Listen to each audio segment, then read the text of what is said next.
Before the world begins to speak, the mountains are already awake. In the quiet heart of the Swiss Alps, morning arrives not with noise, but with breath.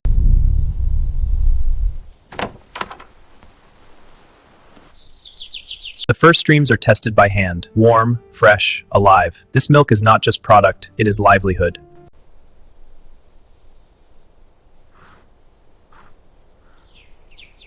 Milk travels from home to village, from individual effort to shared identity. Heat, patience, craft. The liquid thickens, curds form, time begins its slow work.